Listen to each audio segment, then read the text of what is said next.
Hello friends, welcome back to my channel சர்ஹவிஸ் kitchen. இன்னைக்கு நம்ம சேனலில் வெங்கடேஷ பெருமாள், மகாலட்சுமி தாயார் இவங்களுக்கு அபிஷேகம் செஞ்ச வீடியோ தான் பார்க்க போகிறோம். ரொம்ப நாளாக நம்ம சேனலில் வீடியோ அப்லோட் பண்ண முடியல. ஸோ ஹெல்த் இஷ்யூவால் நிறைய வீடியோ மிஸ் பண்ணிட்டோம். ஸோ கொடுக்கறதுக்கும் என்னால் முடியல, ரொம்ப லேட் ஆகிடுச்சு. ஸோ சனிக்கிழமை மகாலட்சுமி தாயாருக்கும் பெருமாளுக்கும் செஞ்ச அபிஷேக வீடியோ தான்.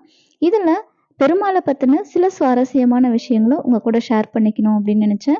ஸோ அந்த விஷயங்களோட இந்த வீடியோவை சுவாரஸ்யமாக பார்க்கலாம். வாங்க வீடியோக்குள்ளே போகலாம். இன்றைக்கி பெருமாளுக்கும் தாயாருக்கும் பால், தயிர், சந்தனம், மஞ்சள், பஞ்சாமிர்தம், பன்னீர் இதெல்லாம் வச்சு அபிஷேகம் செய்யணும் அப்படின்னு சொல்லிட்டு எடுத்து வச்சுருக்கேன். அவங்களுக்கு வஸ்திரம் சாத்துறதுக்காக எடுத்து வச்சுருக்கேன்.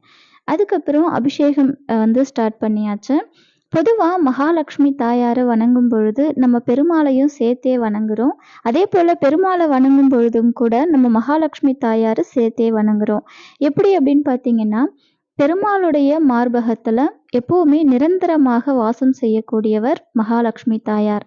ஸ்ரீ அப்படின்னாலே மகாலட்சுமியை குறிக்கக்கூடியது. அதனால தான் ஏழுமலையானுக்கு நிவாசன், அதாவது ஸ்ரீனிவாசன் அப்படின்ற பெயரும் இருக்கு. நிவாசம் அப்படின்னா நிரந்தரமாக வாசம் செய்யக்கூடியவர் அப்படின்னு அர்த்தம். ஸ்ரீ அப்படின்னா மகாலட்சுமி. மகாலட்சுமி தாயார் நிரந்தரமாக வாசம் செய்யக்கூடிய ஒரு அற்புத கடவுள் தான் பெருமாள். அதனால பெருமாளை வணங்கும் பொழுது நம்ம மகாலட்சுமி தாயாரை சேர்த்தே வணங்குகிறோம். அதே போல மகாலட்சுமி தாயாரை வணங்கும் பொழுதும் கூட நம்ம பெருமாளையே வணங்குகிறோம். காரணம், ஒரு க்ஷணம் கூட தாயார் இறைவனை விட்டு நீங்குவதில்லை. அவ்வாறு இருக்க நம்ம வணங்கும் பொழுது மகாலட்சுமி தாயாரை வணங்கினாலும் கூட ஏழுமலையான, அதாவது பெருமாளையும் சேர்த்து வணங்குற ஒரு பாக்கியத்தை நம்ம பெறலாம். அப்படி இருந்தாலும் நம்ம 2 பேருக்கும் சேர்ந்து அபிஷேகம் செய்யற அந்த காட்சியை பார்க்கணும் இல்லையா? அது ஒரு அழகான காட்சி. ஸோ 2 பேருக்குமே அபிஷேகம் செய்ய ஆரம்பிச்சிட்டேன். பெருமாளை நம்ம நிறைய பேர் வச்சு கூப்பிடுவோம். வெங்கடேஸ்வரர் அப்படின்னு சொல்லுவோம். அதே போல் வேங்கடமுடையான், ஏழுமலையான், ஸ்ரீனிவாசன், இப்படி பல பெயர்கள் இருக்கு இல்லையா?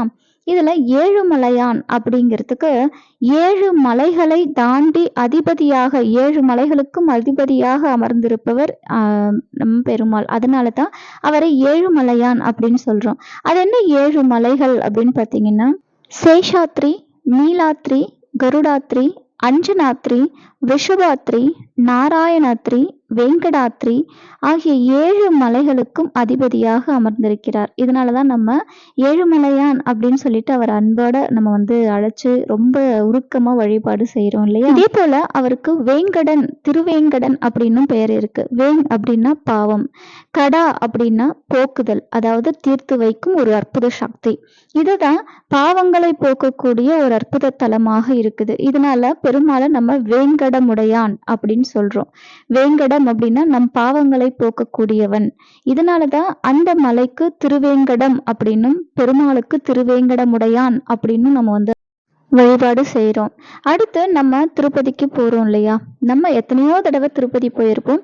அங்கே நிறைய விஷயங்கள், அதிசயமான விஷயங்களை பார்ப்போம். இன்னைக்கும் ஒரு கலியுகத்தில் பிரம்மாண்டமாக, ரொம்ப அழகாக, அற்புதமாக, அறிவியலுக்கே சவால் கொடுக்கக்கூடிய ஒரு வகையில் அமைஞ்சிருக்கிறது திருப்பதி ஏழுமலையான் கோவில். இந்த கோவிலில் நிறைய ரகசியங்களும் இருக்குது. ஸோ சில ரகசியங்கள், சில அதிசயங்கள்லாம் தெரியும். ஆனால் அதை நம்ம இது வரைக்கும் பெருசாக பேசப்பட்டதில்லை. ஸோ அந்த மாதிரி ஒரு சில விஷயங்களை உங்க கூட ஷேர் பண்ணிக்கணும் அப்படின்னு நினைச்சேன். ஸோ அந்த விஷயங்கள் தான் பார்க்கலாம் வாங்க. பொதுவாக கோவில் கற்பகிரகத்தில், அதாவது கருவறையில் எல்லா விக்கிரகங்களும் மையப்பகுதியில் அமைஞ்சிருக்கும். ஆனால் திருப்பதி கோவிலில் கருவறையில் இருக்கிற பெருமாள் நின்ற கோலத்தில் காட்சி கொடுப்பாரு. அது மட்டும் இல்லாமல் அங்கே இருக்கிற பெருமாள் மைய பகுதியில் கிடையாது. ஆமாங்க, கருவறையோட வலதுபுறத்தில் உள்ள ஒரு ஓரத்தில் தான் பெருமாள் நின்ற கோலத்தில் அருள் பாலிக்கிறாராம். பொதுவாக சிலைகள், அதாவது கற்பகிரகத்தில் இருக்கிற சிலைகளாக இருக்கட்டும், அல்லது நம்ம கோவில்களில் பிரதான இடங்களில் பார்க்கக்கூடிய சிலைகளாக இருக்கட்டும், சிலைகளுக்கு வடிக்கக்கூடிய முடியானது நம்ம பொதுவாக கல் சிலைகளில் கல்லாலே வடிச்சிருப்பாங்க. அப்படி இல்லை அப்படின்னா ரெடிமேடாக நம்ம வாங்கி அலங்காரம் பண்ணுற சிலைகளும் நம்ம பார்த்துருப்போம். ஆனால் திருப்பதி கோவிலில் உள்ள பெருமாளுக்கு அச்சு அசலா உண்மையாவே முடி இருக்குமாங்க. ரொம்ப அதாவது மென்மையான நீண்ட தலைமுடியுடன் கூடியதாக பெருமாள் நின்ற கோலத்துல காட்சி கொடுக்கிறதா சொல்றாங்க. ஒரு முறை பெருமாளுக்கு தலையில காயம் ஏற்பட்டப்ப, நீலாதேவி அப்படிங்கிற கந்தர்வ இளவரசி தன்னோட முடியோட ஒரு பகுதி எடுத்து அந்த காயத்துக்கு கட்டு போட்டாராம். அந்த பெண்ணோட அன்ப பார்த்து நெகிழ்ந்து போன பெருமாளும் அத அன்போட ஏத்துக்கிட்டாராம். இந்த காரணத்தினால தான் பெருமாளுக்கு உண்மையாகவே முடி இருப்பதாக கூறப்படுது. இதன் காரணமாகவே திருப்பதிக்கு பக்தர்கள் வேண்டிக்கிட்டு அந்த வேண்டுதல் நிறைவேறின உடனே மொட்டை போடுற பழக்கத்தையும் வச்சுன்னு இருக்காங்களாம். இந்த மாதிரி மொட்டை போடுறது பெருமாளுக்காக அப்படின்னு நம்ம நினைச்சிட்டு இருக்கிறோம். ஆனா உண்மையிலேயே பெருமாள் நீலாதேவிக்கு ஒரு வரம் கொடுத்தாராம். தன்னுடைய பக்தர்கள் அதாவது தன்னுடைய வேண்டுதல் நிறைவேறிய பிறகு அந்த முடி காணிக்கையை நீலாதேவியே பெற்றுக்கொள்வாராம். அப்படி ஒரு வரம் நீலாதேவி பெருமாள் மூலமா வாங்கியிருக்காங்க. ஸோ எவ்வளோ ஒரு அதிசயம் பார்த்தீங்களா? அது மட்டும் இல்லைங்க. பெருமாள் அதாவது நாராயணன் அப்படின்னாலே எந்நேரம் கடலில் அதாவது அலைகடலில் வசிப்பவர் அப்படின்னு நம்ம கேள்விப்பட்டிருக்கோம். அலைமகளோடு அனந்த சயனத்தில் அவர் வீற்றிருப்பார் அப்படின்னு நம்ம படிச்சிருப்போம். அப்படி அந்த திருப்பதி கோவிலையும் நம்ம அதை உணர முடியுமா? எப்படி அப்படின்னு பார்த்தீங்கன்னா, திருப்பதி கோவில்ல இருக்கிற ஏழுமலையான் விக்கிரகத்துக்கு அருகில காதை வச்சு கேட்டோம் அப்படின்னா, அலை ஓசை அப்படிங்கிறது ஓயாம கேட்டுக்கிட்டே இருக்குமாம். இந்த கடல்லலாம் அலைகள் சத்தம் கேட்டுட்டே இருக்கும் இல்லையா? அந்த மாதிரி ஒரு சத்தம் அந்த விக்கிரகத்துக்கு பின்னாடி கேட்டுட்டே இருக்குமாம். ஸோ அப்படி ஒரு அதிசயம் அங்க நடக்குது. இன்னொரு சுவாரஸ்யமான விஷயம், பெருமாளுக்கு முன்னாடி இருக்கிற மண் விளக்கு, அதாவது அகல் விளக்கு அணையாம எரிஞ்சு கொண்டே இருக்கும் அப்படின்னு சொல்லுவாங்க. அதாவது அந்த விளக்கை யாரு எப்போ ஏத்தி வச்சாங்க அப்படின்னு யாருக்குமே தெரியாதாம். ஆனா பல ஆண்டு காலமாக இந்த விளக்கு அணையாமையே எரிஞ்சிட்டு இருக்குதாம். அப்படி ஒரு அதிசயமும் இந்த திருப்பதியில நடக்குது. திருப்பதி ஏழுமலையான் கோவில்ல பெருமாள் சிலைக்கு பின்னாடி எப்பொழுதுமே ஈரப்பதம் இருந்துட்டே இருக்குமாங்க. புரோகிதர்கள் பல முறை முயற்சி செஞ்சும் அந்த ஈரத்தை உலர வைக்கவே முடியலையாம். இந்த அதிசயம் இன்றளவும் நடந்து கொண்டுதான் இருக்கான். இதே போல காலையில மாலையில இறைவனுக்கு பூஜையின் போது மாலைகள் சாற்றப்படும் இல்லையா? இந்த மாலைகள் ஆல்ரெடி அங்க பூஜை பண்ண அந்த மாலைகளை கற்பகிரகத்திற்கு வெளியில எடுத்துட்டு வரக்கூடாது அப்படிங்கிறது திருப்பதி கோவிலோட விதி. இதனால பெருமாளுக்கு அணிவிக்கப்படும் மாலைகள் சிலைக்கு பின்னால இருக்கிற நீரோடையில சேர்த்துடுறாங்களாம். இந்த மாலைகள் திருப்பதியிலிருந்து 20 கிலோமீட்டர் தொலைவில் உள்ள வேர்பேடு அப்படிங்கிற இடத்துல தேங்கி இருக்குமா. அதை இப்பவும் பக்தர்களால பார்க்க முடியும் அப்படின்னு சொல்றாங்க. இது எல்லாத்தையும் விட பெரிய அதிசயம் அப்படின்னு பார்த்தீங்கன்னா, ஏழுமலையான் சிலை மேல எப்பவுமே பச்சை கற்பூரம் பூசப்பட்டிருக்கும். இது எல்லாருக்கும் தெரிஞ்ச விஷயம். ஆனா பச்சை கற்பூரத்தை எந்த கல்லு மேல பூசினாலும் அந்த கல் அதாவது அந்த பொருளானது விரிசலை ஏற்படுத்தும் தன்மை கொண்டதாம். ஆனா ஏழுமலையான் சிலை மேல இதுவரை பச்சை கற்பூரம் பூசப்பட்டதற்கு அடையாளமே இருக்காதாங்க. இதுல என்ன ஒரு அதிசயம் அப்படின்னு பார்த்தீங்கன்னா, பச்சை கற்பூரத்துல இருக்கிற வேதிப்பொருளுக்கு எதிரான ஒரு எதிர்வினை திருப்பதி ஏழுமலையான் சிலை உருவாக்குது அப்படின்னு சொல்றாங்க. இது அறிவியல் ரீதியாக உண்மை அப்படின்னு கண்டுபிடிக்கவும் பட்டிருக்குது. இதோட பெருமாள் சிலை எப்பொழுதும் அதாவது உயிர்ப்புடன் இருக்கிறதுக்கு இன்னொரு ஆதாரமும் இருக்கு. திருப்பதி ஏழுமலையான் கல்லால் ஆனதுதான். அந்த சிலை கல்லால உருவாக்கப்பட்டது. ஆனா பெருமாள் அதாவது பெருமாளுடைய உடல் எப்பவுமே 110 டிகிரி ஃபாரன்ஹீட் வெப்பநிலையை தக்க வைத்து கொண்டுள்ளதாம்.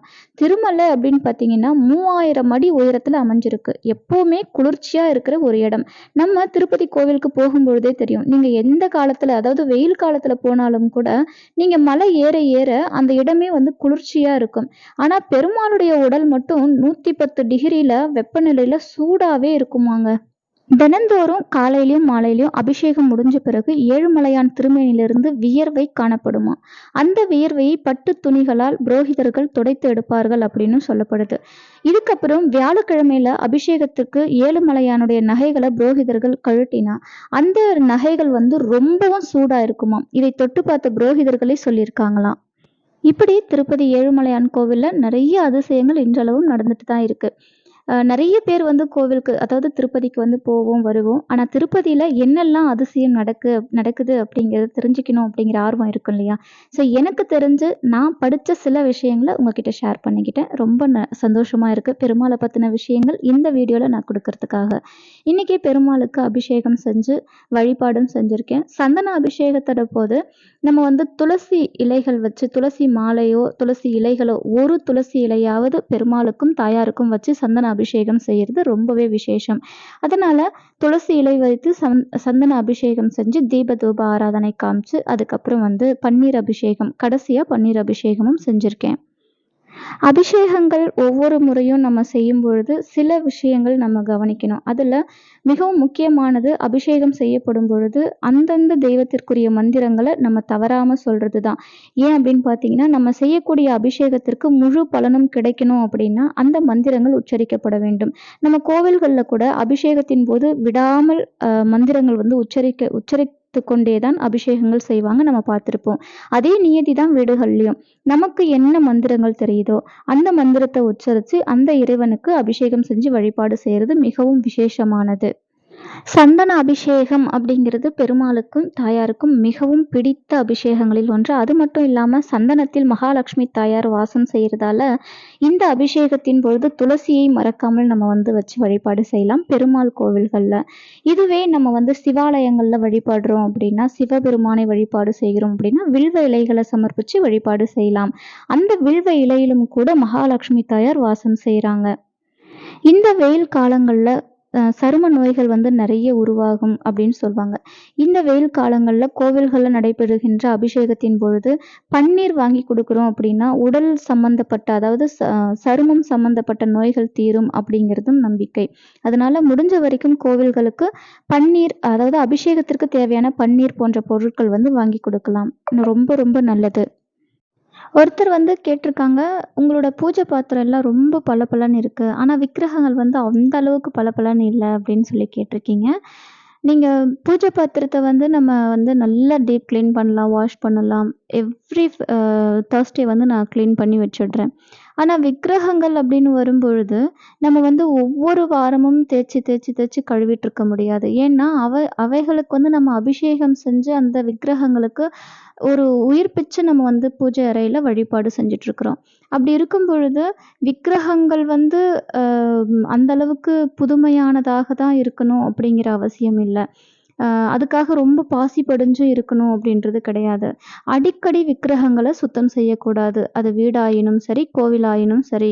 பூஜை பாத்திரங்கள நம்ம அடிக்கடி சுத்தம் செய்து நம்ம வந்து வழிபாடு செய்யலாம். ஆனா விக்கிரகங்கள் அப்படின்னும் பொழுது அடிக்கடி அபிஷேக வழிபாடு செய்யணுமே தவிர, அடிக்கடி நம்ம வந்து தேய்ச்சு தேய்ச்சு தேய்ச்சு கழுவிட்டு இருக்கக்கூடாது. ஸோ அப்படி இருக்கும்போது நம்ம வந்து எப்ப வாஷ் பண்ணலாம் அப்படின்னு பார்த்தீங்கன்னா, நான் பொதுவாகவே இப்போ நம்ம மந்த்லி ஒன்ஸ் வந்து நான் பூஜை ஃபோட்டோ அந்த படங்கள் எல்லாமே வந்து கிளீன் பண்ணி வைக்கிறது உண்டு. அந்த மாதத்தில் ஒரு தடவை தான் விக்கிரகங்களையும் நான் வந்து கழுவி வைப்பேன்.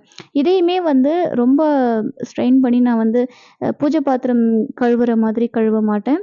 சிகைக்காய் இருக்கும் இல்லையா, நம்ம நார்மலா யூஸ் பண்ற சிகைக்காய் வச்சு தான் விக்கிரகங்கள் வந்து நான் வாஷ் பண்ணி வைக்கிறேன். பொதுவாகவே நம்ம அடிக்கடி அபிஷேகம் செஞ்சுட்டே இருந்தோம் அப்படின்னாலே அந்த விக்கிரகங்கள் வந்து பளபளன்னு இருக்கும். இந்த அபிஷேகம் செய்றவங்களுக்கு அது தெரியும்.